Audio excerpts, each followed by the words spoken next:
Oui, c'est l'héritage à travers une passion. Je pense que c'est surtout là-dessus qu'il faut bien mettre la pression. Si on n'est pas passionné, je pense qu'on peut faire ce boulot-là, mais la passion apporte quelque chose de plus.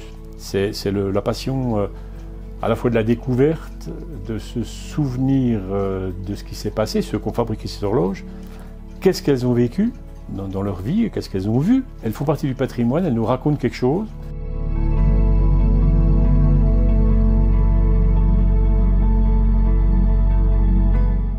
Mais la transmission du savoir, elle est importante dans les horloges comme dans l'horlogerie en général.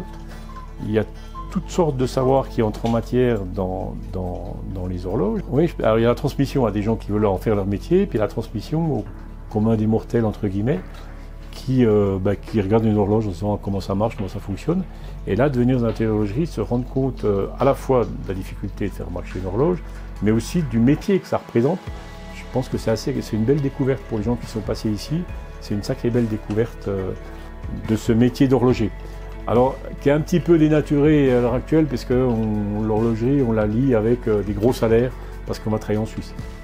Il faut revenir à l'origine et puis se dire que les horlogers dans le coin n'étaient pas si riches que ça. À Charquemont, on les appelait les 100 sous. C'est pas pour rien, c'est parce que quand ils avaient fait ce qu'on appelait une grosse, c'est-à-dire une boîte où il y avait une série de montres dedans, 12 montres ou 6 montres, ils avaient fait une grosse, et ben ils touchaient 5 francs à l'époque. Et puis ces fameux 100 sous, 5 francs, leur permettaient d'aller faire le tour des bistrots. Je crois que Charquemont avait 27 bistrots dans tout le village. Donc quand ils arrivaient à l'autre bout du village, il n'y avait plus beaucoup de pays, quoi. Il fallait recommencer de travailler.